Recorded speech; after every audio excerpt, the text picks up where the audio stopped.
Hello అండి, అందరికీ నమస్కారం. వెల్కమ్ టు చిన్నారి వంటిల్లు. ఈరోజు మేము పండు మిర్చి కర్రీ చేస్తున్నాము. సో దానికోసమని ఒక 100 గ్రామ్స్ పండు మిర్చి తీసుకున్నాము. దాంతోపాటు ఒక 2 ఆనియన్స్ పొడుగ్గా కట్ చేసి పెట్టుకున్నాము. అలాగే ధనియాల పొడి, కొత్తిమీర, ఇంకా కొంచెం పల్లి పొడి, కొంచెం బెల్లం, ఆవాలు, జీలకర్ర, టేస్ట్కి సరిపడా మిరం, ఇంకా సాల్ట్. సో ఇప్పుడు ప్రాసెస్ ఏంటో చూసేద్దాం. సో ఇప్పుడు దానికోసమని గిన్నె పెట్టేసుకొని స్టవ్ ఆన్ చేసుకొని ఆయిల్ వేసుకున్నాము. ఆయిల్ వేడయ్యాక జీలకర్ర, ఇంకా ఆవాలు, ఇంకా పసుపు వేసుకుంటున్నాను. సో ఇప్పుడు దీంట్లోకి కట్ చేసి పెట్టుకున్న ఆనియన్ యాడ్ చేస్తున్నాను.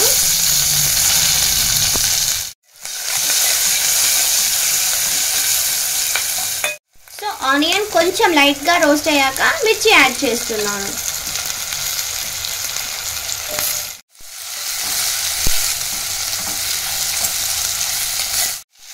సో అవి మంచిగా మిక్స్ చేసుకున్నాక క్యాప్ పెట్టేస్తున్నా. క్యాప్ పైన వాటర్ వేసుకుంటే మంచిగా కుక్ అవుతుంది లోపల.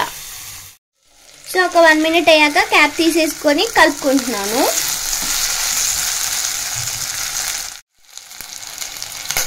సో మిర్చి మంచిగా ఫ్రై అయ్యాక కొంచెం ధనియాల పొడి యాడ్ చేస్తున్నాము.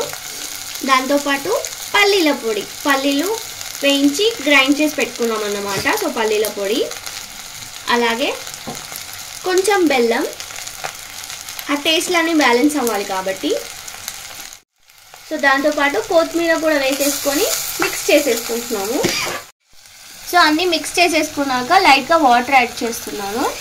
కర్రీ చేసేటప్పుడు ఘాట్ వస్తుంది, కాకపోతే మిర్చి మాత్రం ఏం కారంగా ఉండదు. కర్రీ చాలా బాగుంటుంది, మీరు కూడా ట్రై చేయండి. సో ఇంతే అండి, ఒక 1 మినిట్ మంచిగా కుక్ అయ్యాక స్టవ్ ఆఫ్ చేసేసుకోవడమే. ఈ చపాతీలోకి, రైస్లోకి కూడా చాలా బాగుంటుంది. మీరు కూడా ట్రై చేయండి. మీకు ఎలా వచ్చిందో నాకు షేర్ చేయండి. థ్యాంక్ యూ ఫర్ వాచింగ్ చిన్నారి వంటిల్లు.